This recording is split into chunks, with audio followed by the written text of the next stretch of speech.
Hoje, a maior parte do dinheiro que você tem nem está mais na sua mão. Ele vive num aplicativo, uma sequência de números protegida por senha, biometria, autenticação em 2 fatores e dezenas de protocolos de segurança. A lógica é simples: quanto mais seguro, melhor. Tem gente que guarda fortuna em cofres blindados, em paraísos fiscais, em bancos com portas de chumbo e vigilância 24 horas por dia. Mas e se eu te disser que existe um lugar onde o dinheiro está ao ar livre, sem cofre, sem parede, sem alarme? Onde a riqueza da família fica exposta no quintal, sem tranca nenhuma? E não estamos falando de barras de ouro, nem de baús de pirata enterrados. Estamos falando de pedras.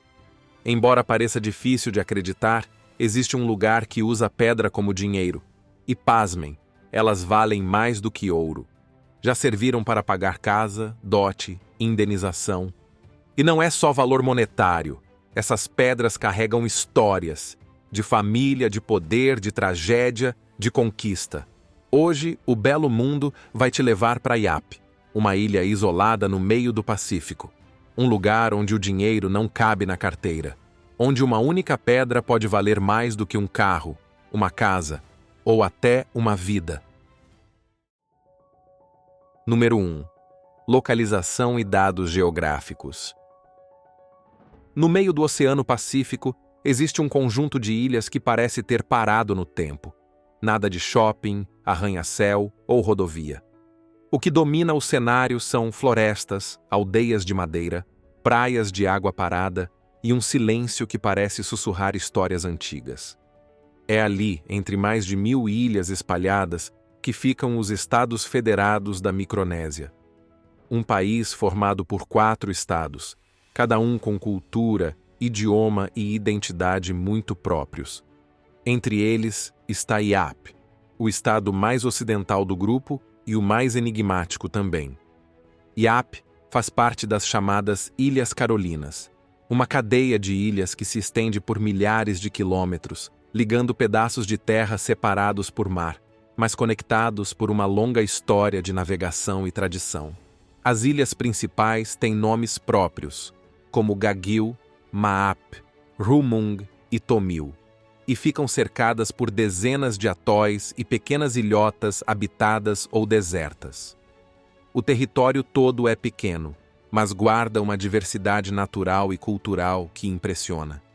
As temperaturas são quentes o ano inteiro, a vegetação é densa e os recifes de coral formam barreiras naturais que protegem as aldeias costeiras. Mas o que mais chama a atenção não está na paisagem, está no modo de vida. Ali, a lógica do tempo é outra. Não existe pressa. As famílias vivem em terrenos compartilhados. As decisões importantes são tomadas por anciãos. E a economia não gira em torno de cartão de crédito nem de saldo no aplicativo.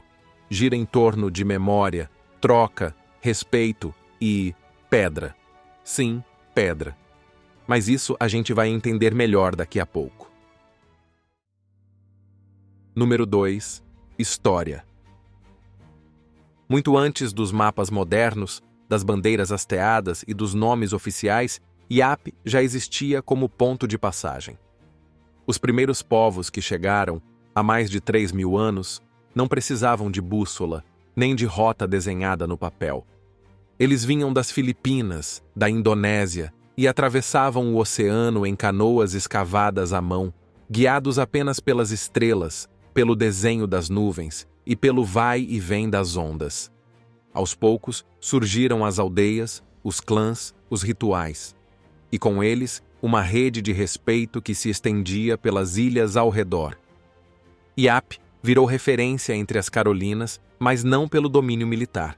Era influência simbólica, um tipo de liderança cerimonial baseada em trocas, alianças e códigos que não estavam em documento nenhum, mas todo mundo conhecia. A história era oral, passada apenas pela fala, sem papel, sem escrita, mas com uma precisão que atravessava gerações. Cada ancião era também uma biblioteca viva. Foi só no fim do século XVI que os primeiros europeus passaram pela região, sem grandes consequências. Mas as mudanças vieram mesmo no fim do século XIX, quando os espanhóis assumiram o controle e, pouco depois, venderam as ilhas aos alemães. Com a Primeira Guerra Mundial, o cenário mudou de novo. A Alemanha perdeu o território e Iap passou para as mãos do Japão, que já ampliava sua presença no Pacífico. Durante as décadas seguintes, os japoneses ocuparam a ilha com mais intensidade, instalaram escolas, sedes administrativas e até pequenas bases. E aí veio a Segunda Guerra. De repente, aquele ponto perdido no mapa virou estratégico. As ilhas vizinhas, como Guam, Palau e Chuuk, se transformaram em palco de disputas entre Estados Unidos e Japão. Chuuk, inclusive, foi o alvo de uma das ofensivas mais brutais da guerra no Pacífico. Em 1944, a chamada Operação Hailstone destruiu dezenas de navios, centenas de aviões e transformou o fundo do mar num verdadeiro cemitério metálico. Iap escapou. Não dos japoneses, que continuaram por lá, mas das bombas. E mesmo sem ruínas visíveis, a tensão daquele período ficou gravada na memória coletiva.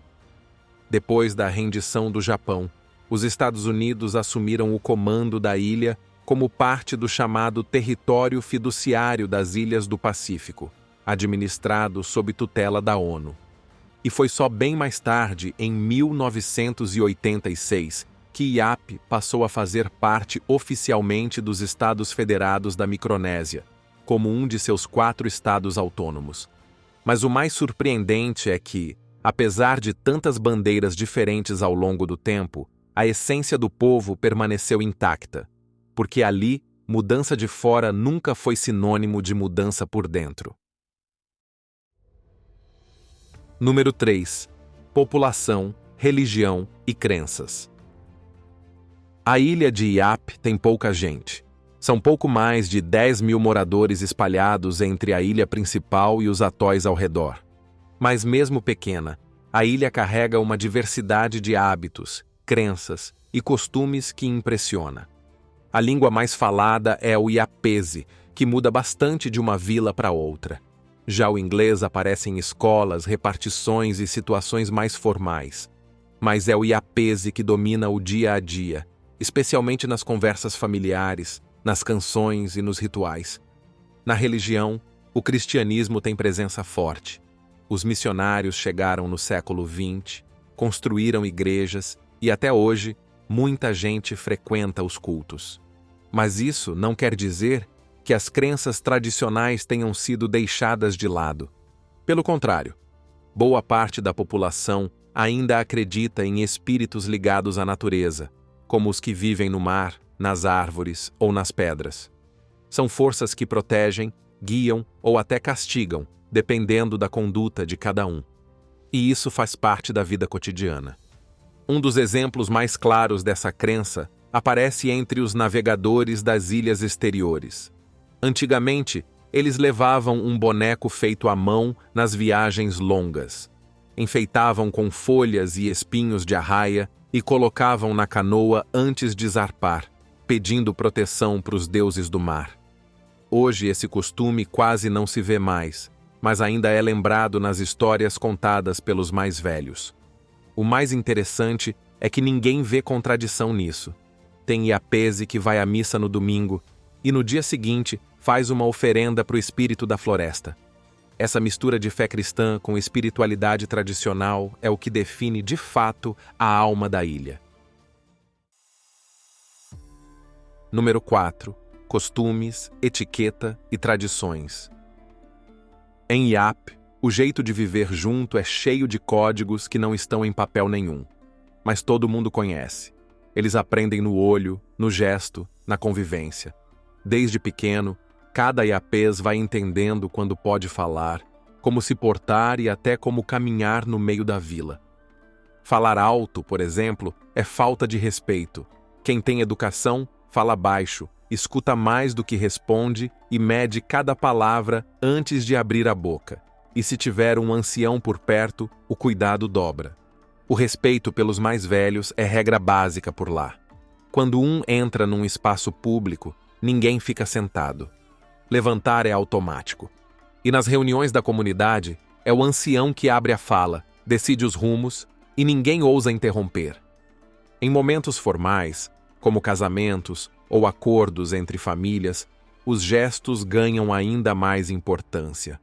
Os pés ficam juntos, o corpo se inclina levemente para frente e o silêncio fala mais alto que qualquer discurso.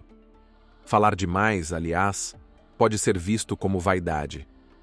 Já o silêncio transmite sabedoria. Até o jeito de andar tem regra. Não se atravessa no meio de uma conversa. Não se entra num espaço cerimonial com postura confiante demais. É preciso demonstrar humildade com o próprio corpo. E o curioso é que tudo isso funciona. As regras não estão em documentos, mas estão no comportamento. Não tem cerca elétrica nem polícia na rua. O que mantém tudo em pé é o costume, a vergonha coletiva e o peso da palavra. Porque ali, perder o respeito é pior do que perder dinheiro. E mesmo com celular no bolso, gente estudando fora e acesso à televisão, quem volta para casa respeita as regras da terra, como se nada tivesse mudado. O equilíbrio entre tradição e adaptação impressiona. Porque não é uma vila-museu. É uma comunidade viva que lida com os desafios modernos sem abandonar o que construiu ao longo de milênios. E por falar em construção, isso se aplica aos barcos ainda usados hoje. Número 5. Navegadores e canoas ancestrais. Como nós falamos lá no início, os iapenses já cruzavam o mar muito antes de qualquer europeu aparecer no mapa. Eles sabiam se guiar pelas estrelas, sentir a força das marés e seguir o vento sem precisar de instrumentos. E essa sabedoria não ficou no passado. Até hoje, a ilha preserva a tradição náutica que ajudou a moldar sua identidade. Os navegadores de Iap continuam construindo à mão suas embarcações, chamadas proas. São canoas leves, rápidas e com estabilizadores laterais, perfeitas para enfrentar longas distâncias em mar aberto. Nada de motor, parafuso ou GPS. O casco é entalhado em madeira, as velas são de tecido simples e toda a montagem segue os métodos passados de geração em geração. É técnica refinada, ensinada com paciência, quase como um ritual. Essas embarcações são tão eficientes que, todos os anos, velejadores da ilha ainda refazem antigas rotas até Palau. Não por turismo ou curiosidade, mas para manter viva a memória de um povo que aprendeu a se orientar no oceano muito antes do mundo ter criado mapas. E é justamente dentro dessa estrutura antiga, onde o valor está nos símbolos e não no papel, que vai nascer um dos sistemas monetários mais inacreditáveis que existem até hoje. Número 6. Dinheiro de pedra. Em quase todo lugar do mundo, o dinheiro começou por um mesmo caminho: a escassez. Quando não existia moeda, as pessoas trocavam o que tinham por aquilo que precisavam. E para facilitar essa conta, cada povo escolheu um item raro, valioso ou simbólico para servir como referência. E olha que a criatividade humana para criar moeda já rendeu exemplos de cair o queixo. Na Roma Antiga, por exemplo, os soldados eram pagos com porções de sal. O sal era tão essencial e tão valioso que virou pagamento oficial. Daí vem a palavra salário, vinda do latim salarium, que significava literalmente pagamento em sal. Ou seja, quem tinha sal tinha poder de compra. Na África e na Ásia, umas conchas miudinhas chamadas cauri circularam por séculos como dinheiro legítimo. Já no Império Azteca, bastava um punhado de sementes de cacau para garantir o almoço do dia. Em algumas ilhas da Oceania, o sistema foi ainda mais inusitado. Em lugares como Papua Nova Guiné, dentes de porco eram tão valiosos que, quando começaram a faltar, passaram a usar dentes humanos como forma de pagamento. Em Iap, a lógica foi parecida. Só que aqui, quem ganhou valor foram as pedras. O que hoje a gente conhece como dinheiro de pedra tem nome e sobrenome. São as pedras Rai. São discos de calcita, quase sempre brancos, com um buraco no meio. Esse buraco tem uma razão prática. Ele servia para passar um tronco de madeira e carregar a pedra no ombro, como se fosse uma roda. Esses discos podem ter o tamanho de uma moeda de mão, mas também podem ultrapassar o tamanho de uma pessoa. Alguns chegam a pesar mais de 4 toneladas, mas, diferente do que parece, o valor não depende só do tamanho e peso. Ele depende da história. A origem dessa tradição é antiga e ninguém sabe muito bem quando de fato começou, mas ganhou força mesmo entre os séculos XVIII e XIX. Os moradores da ilha navegavam até Palau, a centenas de quilômetros dali, em busca de um tipo de calcário que não existia no território deles. Esculpir uma pedra e trazê-la de volta era uma jornada longa, perigosa e cheia de obstáculos, e quanto mais difícil fosse a missão, maior o prestígio da pedra. Quando os navegadores voltavam, eram recebidos como heróis. As aldeias se reuniam, os líderes avaliavam cada peça e as maiores ficavam com os chefes. Depois disso, as pedras recebiam um nome, às vezes o do próprio líder, às vezes de alguém importante do clã, e passavam a circular como moeda. E o mais impressionante, ainda são usadas como forma de pagamento em situações específicas. Número 7. Como funciona o dinheiro de pedra? Diferente do que acontece com qualquer outra moeda no mundo, as pedras Rai não circulam. Elas não trocam de mãos, não entram em bolso nenhum, e na maioria das vezes nem saem do lugar. Afinal, ninguém sai por aí carregando uma pedra de 2 metros. Em vez disso, quando ocorre uma transação, por exemplo, um dote de casamento ou a compra de um terreno, os envolvidos anunciam publicamente que a posse daquela pedra mudou. A moeda fica onde sempre esteve, mas todos passam a saber quem é o novo dono. Nada é escrito, nenhum papel precisa ser assinado. A contabilidade é oral, coletiva, ancestral e funciona. Funciona, inclusive, como sistema de segurança. Porque mesmo que alguém quisesse roubar uma dessas pedras, o tamanho tornaria isso praticamente impossível. Já tentaram, mas é como tentar fugir com um monumento inteiro. Todo mundo vê, todo mundo sabe. Com o tempo, essas pedras ganharam um papel ainda mais simbólico. Hoje, elas são usadas em ocasiões especiais. Casamentos, divisão de terras, reconciliações entre famílias. Quando uma relação acaba em conflito, uma pedra pode selar o pedido de desculpa. Quando uma promessa precisa de força, ela vira garantia. E nos casos mais extremos, como tragédias que envolvem a morte intencional de alguém da comunidade, uma pedra é oferecida como reparação. É quando uma pedra vale uma vida. Em várias aldeias, as pedras ficam expostas num espaço coletivo, como se fossem um banco a céu aberto. Um lugar onde as pessoas se encontram, fazem negócios e, às vezes, realizam cerimônias. Mesmo com a chegada do dólar, dos aplicativos e do turismo, as pedras continuam lá, intocadas, pesadas, visíveis, e ainda assim, carregadas de um valor que nenhum banco moderno consegue medir. Em Iap, você pode literalmente tropeçar na riqueza de alguém. Mas ninguém se incomoda, porque ali, o que vale de verdade é a confiança que a comunidade deposita naquilo que foi construído junto. Pedra por pedra, geração por geração. E assim, a gente encerra a nossa viagem de hoje. E você, o que achou dessas curiosidades? Já conhecia esse lugar? Conta pra gente nos comentários. E se você curtiu conhecer esse lugar onde cada pedra tem mais valor que ouro, já deixa seu like, se inscreve no canal e ativa o sininho. Obrigado por nos acompanhar até aqui e nos vemos na próxima aventura por esse nosso belo mundo.